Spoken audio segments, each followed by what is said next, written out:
Who is this for? It's for you guys, for all of you. The more data you have, the better results you have. Yep, come on, subscribe. This is what I call AGI for cybersecurity, AI CISO. AI CISO. You owe so much money to our bank, like when you're going to return it? 2,600 years just to read it. Protecting your farm from raccoons. And security loves determination. We hate hallucinations. This is where generative AI, and by the way, with astonishing $30 billion of total addressable market in cybersecurity. Keep recording, please. Yeah. Keep recording. Yeah, we're coming there soon, I guess. All these specialized agents will be reporting to the main agent. To the main agent, right? Yeah. Still, those young people who are watching us and thinking about career in cybersecurity don't think that this train is gone. No, the triggers are the same. Time, sex, drugs, and rock and roll. Lots of data for a human to process, but not enough data for AI to be trained on. But how? The question is how?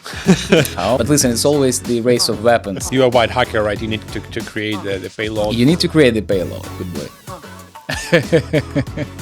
Turn on the critical thinking a little bit later. Was this written by ChatGPT? Yeah.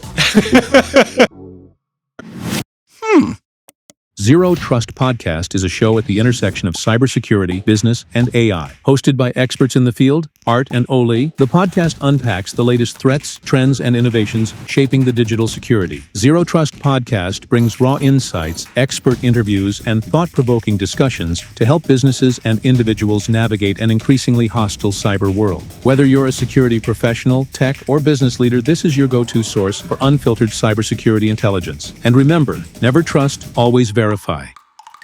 Hello and welcome. Here we talk about cybersecurity for small and medium enterprises. And today in our first episode, we're going to talk about how you can turbocharge and can you turbocharge your cybersecurity with AI. In front of me, we have this charming gentleman. His name is Art, and he's a 15+ year cybersecurity expert, and he's racing motorcycle. We have Ole on the other side of this table, and Ole is a founder of StackBob, identity and access management platform for small and medium enterprises. Techstars alumni, welcome here. True. And the big enthusiast of cybersecurity and racing cars. Welcome. Today, I think we're going to talk about which problems we have in cybersecurity areas and how these problems and if these problems can be solved with AI. How would you say to a startup founder or executive at small medium enterprise, like who heard about cybersecurity, but they are not exactly sure what does it actually mean? Like, in simple words, can you explain what is cybersecurity? Yeah. Well, first, I hope that most of SME founders already quite aware of cybersecurity because it's everywhere in the media and it's kind of a topic which you can't ignore anymore. And you hear about all these hacks and state-sponsored actors are taking over full industries and huge companies and supply chain attacks and all this stuff, which basically involves smaller business to get into bigger business. And I think that at least, when I speak to our customers, most of small businesses, they do realize this issue. But still, cybersecurity, it's the process of keeping your infrastructure and data secure. And when we say secure, we mostly mean to keep the information and assets, the three main features, the confidentiality, integrity, and availability, safe, right? Without unauthorized changes. Can you explain even simpler? Cybersecurity is the resilience of your business. Resilience. Yeah. Which means like keeping your precious stuff safe from external parties or maybe from internal parties as well. Like, how would you say? From any threats and any risks. It's all about threat modeling and risk modeling. You would be surprised how different the risk models could be. Like if you take even two banks, you could have absolutely different cybersecurity frameworks implemented there. And it's fine. It's because this is the way the management, the stakeholders, and the owners, they see the risks and they respond to those risks. So I can understand, like, we have some, let's say, some bad guys, some cyber criminals who want to steal something for you. But let's say, like, my employee doing just something not necessarily with the idea to steal something from you, but he accidentally deletes some important database. Is this cybersecurity problem or it's not? How do you think? Is it?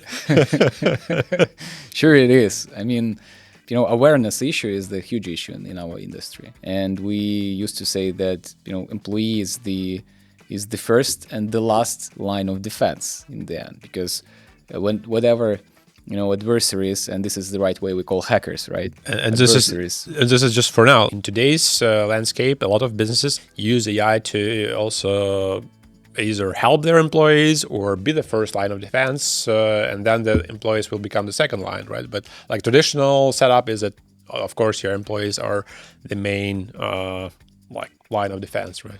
Yeah, but I don't think that AI would become soon on the edge of this process of securing the company. Still, it's more an assistant, in my opinion. Okay, we can we can stop recording this episode. Like AI will never get there. Cheers. See you next one. What I meant is that AI, it's a great thing, and we'll see how it heavily automates traditional business processes and how people operate AI for now, at least.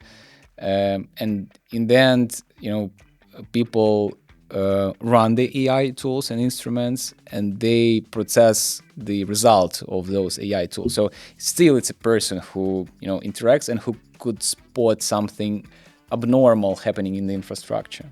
This is actually why we call employees the first line of defense, because adversary, in the end, their goal is to settle down to the machine of the user, because this is the point from which they could pivot their attack and take over the whole infrastructure. So sooner or later, an average user, his machine, his assets are under attack, and he should know how to spot this, right?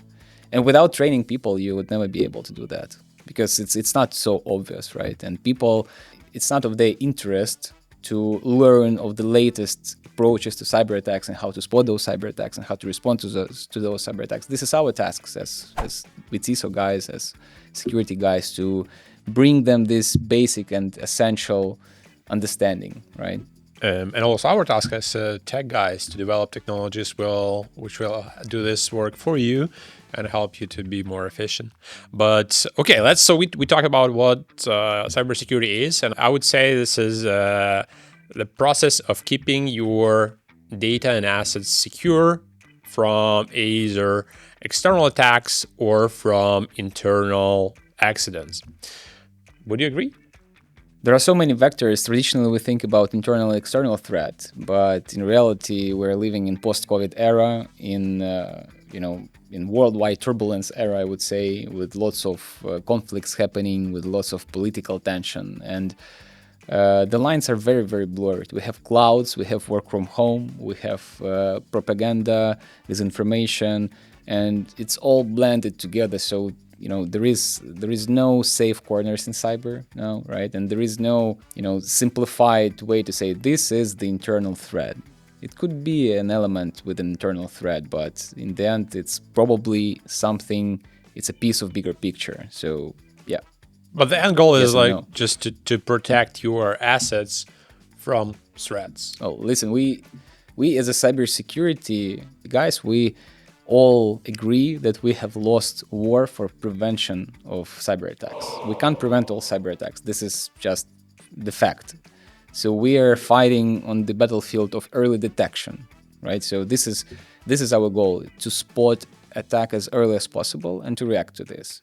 So this means that we actually presume that the attacker could get inside of our trusted perimeter or environment, whatever you would like to call it, because we don't have perimeter as we used to anymore in the end. And we have kitchen, bedroom. Yeah, but children, but infrastructure, your infrastructure, and probably Stack Bob's infrastructure is somewhere in Frankfurt, somewhere in Los Angeles, somewhere in Asia. It's depending on the customers. Absolutely, yes, different regions.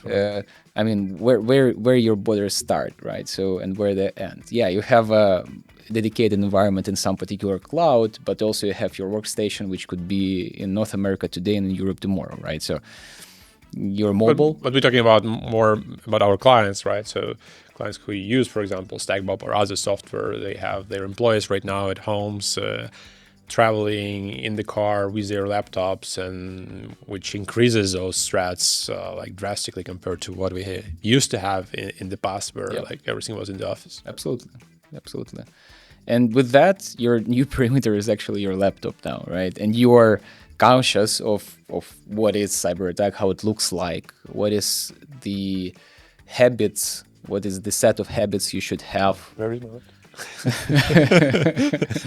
And by the way, is it encrypted? Do you use full disk encryption? Yes, of course. Good boy.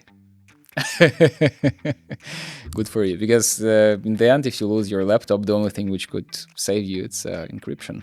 But let's get back closer to our main topic, right? What AI and how AI influences all this stuff which we discuss. I think like very briefly, like before we get deep, this is what you mentioned. So we can prevent attacks; they will happen, but we should detect them as soon as possible. And having AI, we can detect them sooner than like just having regular technology or people, because like what we had before the age of AI, like it was some monitoring systems, and then the people who would react to the different like signals that happening, right? But if the person for some reason like didn't react to some signals that were happening, then like we lost. We lost some time, which on the other hand gave the attackers possibility to get deeper and deeper into your system and do some bad stuff. So now we have AI which can monitor this complex patterns and signals and detect and even react to them, right? So the AI agents which can like sit there, monitor what's happening, and then do some actions to prevent potential threats, right? So would you agree on this like overall topic? So AI in general helps us to be more productive and more like kind of reactive, or would you add something else? Well, let's break it down very quickly. What is cybersecurity, and not without simplifying it, right? The industry is really wide. You have kind of malware detection and analysis, like separate domain basically. It's all about understanding how viruses work, what are the new patterns, how they influence technologies, etc. I'll be counting. So let's say the first one. Let's call it malware analysis. Okay, the malware. First one, right? The second one would be, I would say, vulnerability management. Okay. So we always have vulnerabilities in our infrastructures. Daily researchers detect something around 30 new vulnerabilities each day in the widely spread software. I mean, Microsoft, Google, whatever. So big companies, and they always have some existing vulnerabilities, and 0 days appear each day, right? So it's separate domain basically. Then we have security operations. Since cybersecurity is a process, we need a team which monitors the process of cybersecurity, your business processes, and how cybersecurity implemented in those business processes, and spotting anomalies. A team or technology? It's both. We have this triangle in cybersecurity, like technology, people, and processes. And if you have great people and you try to build processes without technologies, you wouldn't succeed here. If you have great technologies and you try to build processes without people, fully automated, it's still not working, right? And the same, you always need all these three. Depending probably on your industry, right? If you have some farm in the village and you have zero like digitalizations, having great people and great processes would probably give you good results. So, like protecting your farm from like wolves, and foxes and raccoons. But this is only three. Then we have application security and secure coding, because I would say it's probably we could unite it in a single domain. Cybersecurity, it's always somewhere nearby when a coder creates new piece of software. And now, by the way, coders heavily use AI tools to speed up the processes of development and to basically, build some new stuff. But from where all these suggestions of AI comes from, right? But also not only this, but also like open source libraries, which are probably like the core of any software development these days. And like remember this recent hack of open source library where the attackers were planning like very couple of long years, yeah. long years in advance, like when the actual attack will happen through open source library. So this is a really important part. And this is essentially a separate sub-domain of cybersecurity, which we call component analysis. When you build a new application using some third-party libraries, open source libraries, and some other pieces of code which you use in your new technology, we need to understand where those components come from. So it's still the application security. It's the fourth one. Okay, we have 4. Do you have more? Absolutely. I think we could. I don't think you would be enough of 10 fingers from your both I hands. have my legs. But okay, let's try to keep it simple. Yeah, let's add probably security testing, the penetration testing, Okay. the assessments, compromise assessments. So since security is a process, you always need to have a regular checkups, because you could, this is the only way basically which helps you to understand whether you move properly, whether you improve, etc. So, all cybersecurity professionals from time to time, they assist their customers, their peers to do any type of assessments. Probably the most common one is penetration testing, right? Sure. So then we have governance and compliance. This is more kind of business type of cybersecurity realm. It's more for put it there. The key point here is that we have at least, I would say, 20, 25, maybe 30 sub topics, which could be, they don't have so many fingers. And the key question is, what is AI and all that? For me, it's not an issue to understand how AI could help in penetration testing, how it could help in compliance, how it could help in risk assessment, in vulnerability management, but how it could basically unite it all together. This is the challenging issue. So that's part which you call the AGI, which I said it's not AGI, but maybe it's AGI or it's not. Limited AGI in a sense. But basically, like we're talking here about the AI CISO. Yeah. So this is what I call AGI for cybersecurity, AI CISO. AI CISO. Given the fact how quick we're moving with all these AI developments, GPT-3, it's like a year or two ago, right? It's so fresh, it's so new. The one which basically astonished the world with what LLMs are actually capable of. And now we have GPT-4o, which is so smart that it could, overcome, most of entry-level jobs, basically, right? It's amazing what it can do. And it's just a year or two. And the first GPT-3 version, it had, in its transformer, I think it had something like 12,000 parameters, right? And now it has kind of hundreds of thousands of parameters.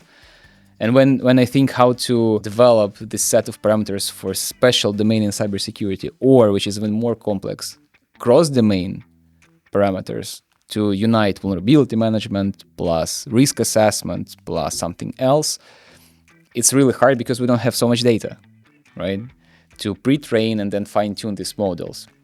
So it's definitely would take some time for our industry to, step into AGI thing for cybersecurity. But we're moving so quickly that I would afraid to make any predictions. Keep recording, please. Yeah. Keep recording. Yeah, we're coming there soon, I guess. So how many years, like your wild guess, how many years until we have the virtual CISO or AI CISO on board? I think for quite a long time, it would be an assistant. It would be a helper for CISO, which would allow to save... Junior CISO. Or senior CISO, but still, observed, monitored, and controlled by human, because it's an industry which requires you to be flexible, adaptive, which not always is the case for machine learning and LLM. So basically, we can simplify it to the way we can have it as Autopilot in Tesla, for example, right? Which is you can give it control, it can drive, it can detect some stuff and react, but you still need to be there just to make sure that everything is done correctly. But you no longer need to do a lot of manual stuff and analytics comparison, connecting stuff between different systems, right? So we are kind of the ideal goal will be to have the AI agent, which will be working as your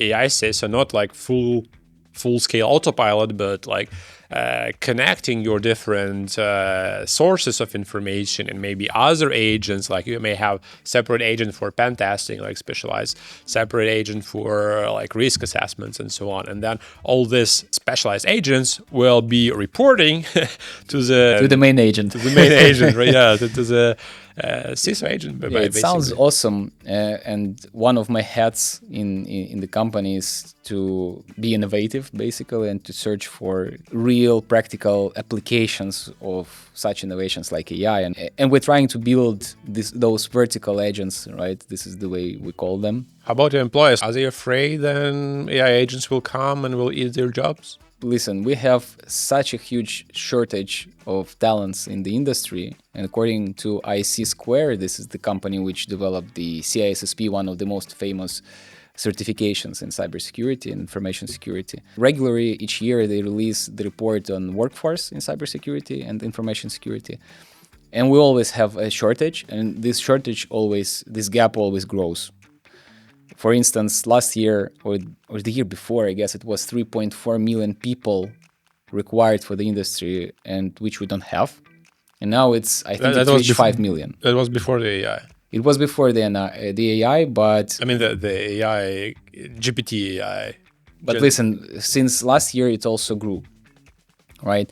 This is on one hand. On the other hand, and by the way, this is the report from Morgan Stanley, which you shared with me recently. They had a very interesting research saying that something around 30 to 40% of the time of security analysts they use for reporting and, let's say, some manual job which could be automated potentially.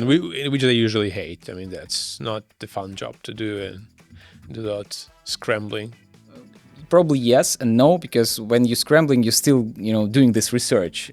But anyway, potentially, as Morgan Stanley suggests, the application of generative AI, not just the, decision-making AI, but generative LLMs, basically, we could save 30 to 40% of time of our employees, which means we need 30 to 40% of smaller number of employees, right? Or maybe they can have more time to do more sophisticated tasks. Exactly. And more strategic tasks. They could spend it to improving cybersecurity posture rather than, spending time on describing the issue, which they could do in a matter of seconds now. Absolutely. So reporting, collecting the data, analyzing the data, and distilling the data, right? Right. It definitely can be done by AI. And give you more time for more important stuff. Still, those young people who are watching us and thinking about career in cybersecurity, don't think that, this train is gone. No, the gap is growing and the demand is growing. So the more sophisticated tech world becomes, the more digitalized countries, whole industries become. And basically those who implement AI right now, they all would require cybersecurity in place. So it's not about substituting for sure in the nearest, I would say, 5 to 7 years. It's not about substitution. It's about assistance and improving the efficiency of cybersecurity professionals. So learn AI and learn cybersecurity. By the way, but not only for 5-7 years. I mean, the cybersecurity. I don't know what would have. It's a singularity. Maybe would come in 5-7 years with AI, right? So we have no idea what's going. It's the maximum horizon. I think we could predict anything. So maybe it would change, but still, the human intervention, this adaptivity, as I said, this psychological aspect, this personality aspect of something which we still can't, until AGI is achieved, we can't, say that AI is capable of.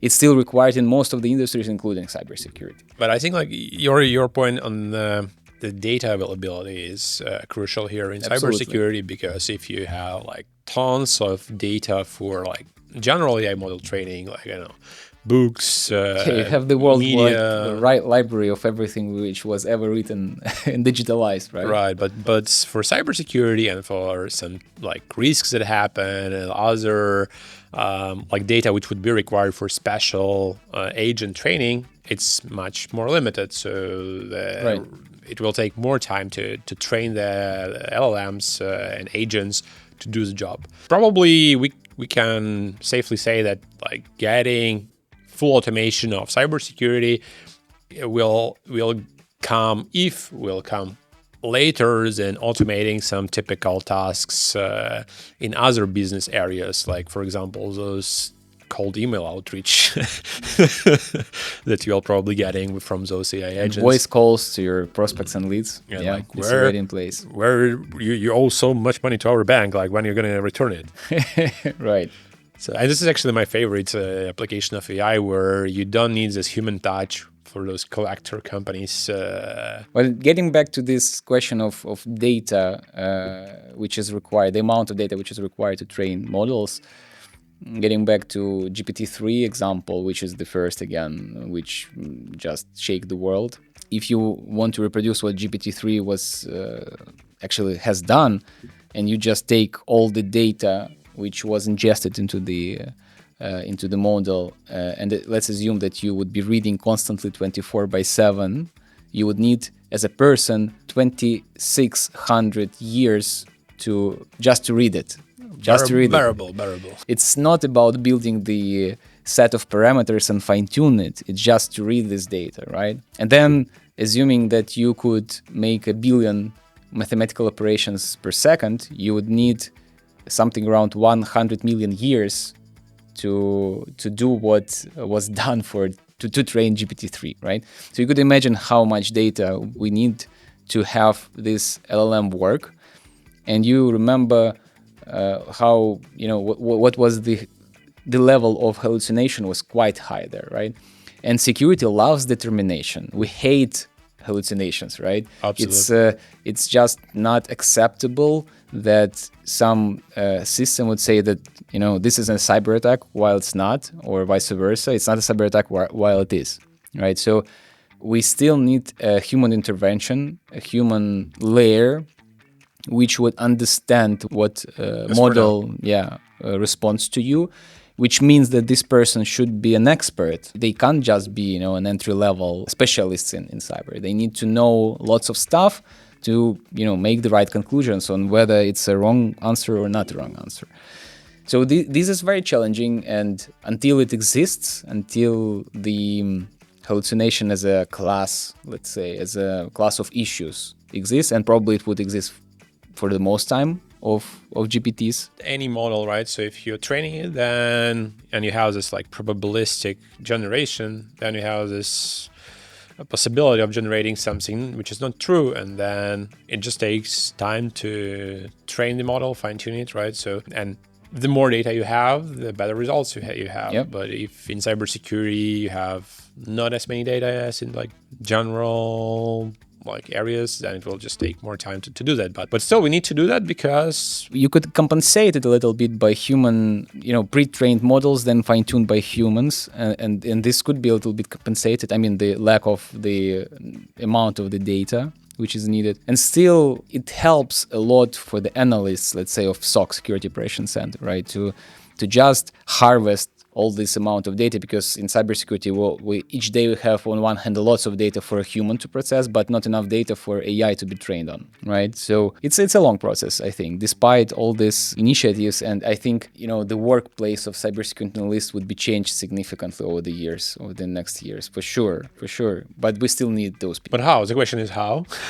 How? How we should prepare, and what should we do as a business owners today? Maybe let's try to dive a bit deeper into these areas of cybersecurity we touched at the beginning, and see which problems we have and which problems can be solved with the current level of AI, or maybe with AI that will be developed in the near future. So let's do that. So we have this. We have 6, right? We could keep going if you wish. Let's start from penetration testing. But penetration testing, and let's say social engineering. It's a subclass of penetration testing, because penetration testing, it's rarely, it could be purely technical, just to find vulnerabilities, try to exploit it. But if we are talking about, penetrating in, the goal of your test is to demonstrate the ability of exfiltrating data or getting into the infrastructure without authorization or something like that. Usually it involves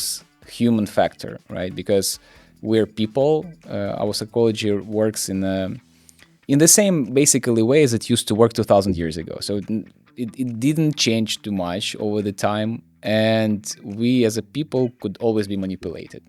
What it basically calls social engineering, right? It's engineering of your social behavior, and the triggers are the same over the whole time. Sex, drugs, and rock and roll. Almost, but we try to name it in a more academical way, so to say. It's a sense of urgency.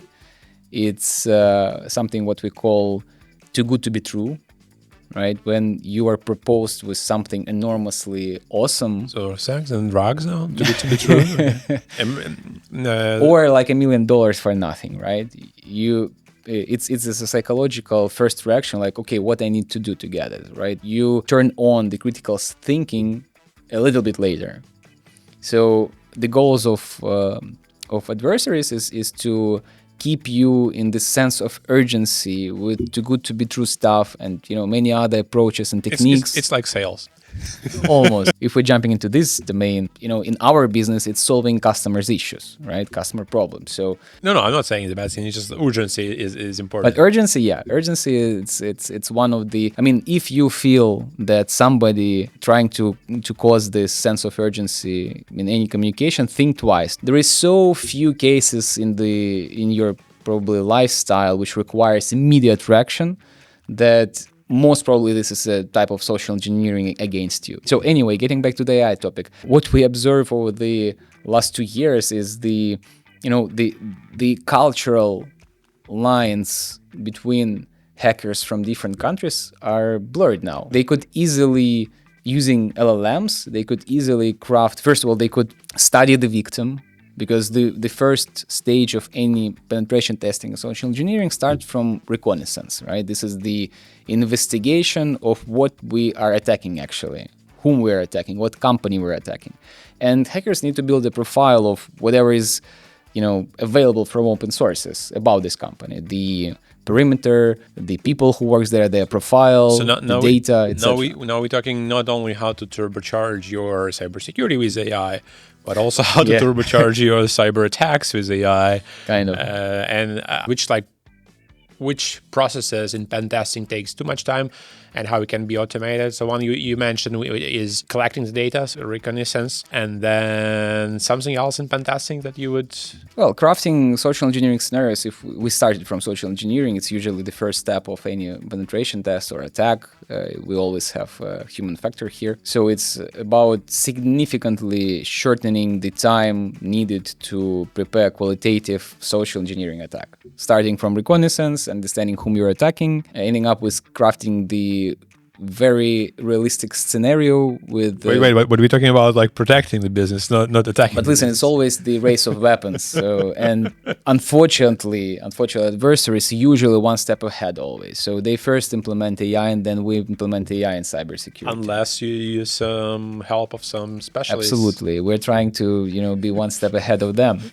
Sure. But it's always like that. They do something, we do in response. We maybe prepare or implement some new innovative stuff in cyber defense, they prepare something new. So it's always like that. And okay, social engineering, it's a clear topic, but then it goes the real kind of stuff, right? Somebody has opened this attachment or somehow you dropped in, or you need to craft a payload. Payload, this is the piece of virus which comes to your infrastructure, right?